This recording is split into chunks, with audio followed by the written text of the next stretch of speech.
आज सकाळी सकाळी थोडं लवकरच उठली होती कारण सगळी कामं लवकर आवरून घ्यायची होती। त्याचबरोबर अंघोळ झाली होती आणि मी म्हटलं चला देवपूजा पण करून घेते।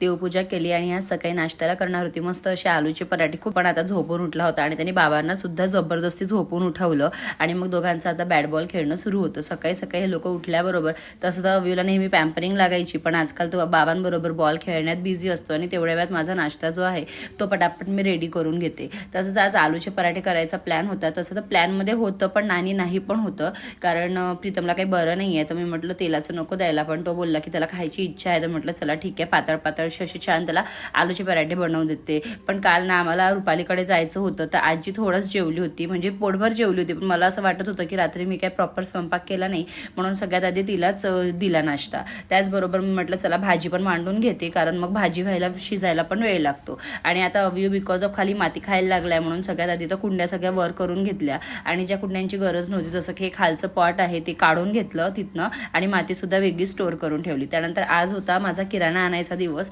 तुम्ही म्हटलं चला पटकन आता दुपारची वेळ आहे, अव्यू पण झोपला आहे तर सर्वात आधी किराणा घेऊन येते। त्यांना ऑर्डर देऊन आली आणि त्यानंतर इव्हिनिंगला त्यांनी घरी सोडून दिलं आणि घरी आल्या स्वयंपाक तर माझा ऑलरेडी रेडी होता म्हणून आजीला सगळ्यात आधी जेवायला दिलं, प्रीतमला पण दिलं आणि अव्यूला पण भरवलं। त्यानंतर किराणा माझा इव्हिनिंगला घेऊन आला होता दादा, त्याबरोबरच मी म्हटलं आता रचवायचं, पण आज काय मला रचवायचं नव्हतं कारण मला याचा शूट पण करून घ्यायचं होतं, म्हटलं उद्या करते। तिथनं आल्या छान असा चहा घेतला, प्रीतमला भूक लागली होती म्हणून त्याच्यासाठी छान असे ढोकळे बनवून घेतले आणि त्याचबरोबर प्रज्वली सुद्धा आमच्यासाठी शेवपुरी घेऊन आली होती कारण तिने सुद्धा आज इव्हिनिंगच्या स्नॅक्समध्ये शेवपुरी बनवलं होतं आणि आज ढोकळा आणि शेवपुरी खाऊन आमचं अख्खं पोट गच्च भरलं होतं।